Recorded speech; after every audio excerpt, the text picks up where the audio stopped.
seems like they have blacklist Minnesota.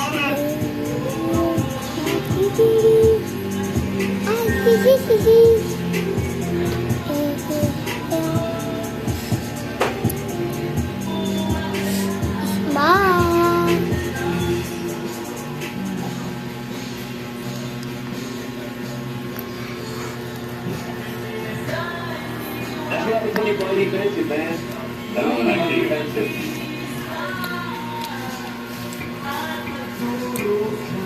Ano, anak mo, dili ka na.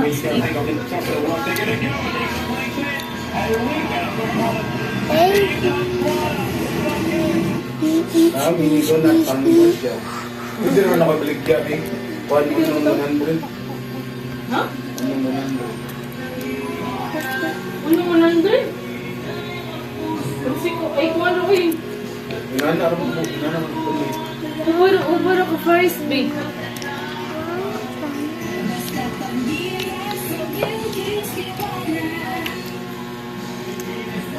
Ano yung gagawa tayo na? Mini donuts recipe na pang kaya naman. Simulan na natin. Ano na ba? Parang matapin sa palit ang mga karbon. Una, nabili ko man nila sa buwan. Negosyo ka din na nabiha. Oo, lagi. Parang ako, baka birthday nito. Ngayon ba? Unmix ko muna. Lagyan ko lang dito yung half cup ng sugar. Mama, matay. Tapos, kailangan ko yung wet ingredients. Nalagay ko yung 3 medium size eggs. 1 tablespoon ng vanilla. Mahatlo ka nga kuriti. Tapos, hindi ko lalagay yung half cup ng vegetable oil. Kung ayaw mo maglagay ng vegetable oil or kahit Sa matang oil, ko lang may pwede kang gumamit kamot-kamot ng ba? margarine or butter. Tapos, unti-unti ko din nilalagay yung half cup ng milk. Haluin lang natin ng musa. Mag-combine siya, wala na lumps or tapos, ang smooth na yung ating butter. Ayan. Ngayon naman, sa transfer natin, pwede naman sa piping bag lang or kapag meron kang spare na ganitong bag.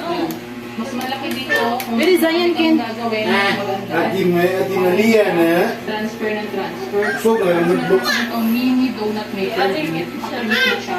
So, brush lang natin Love ng ka, mantika. Maria. Konti lang. Tapos, salin na natin. Yan.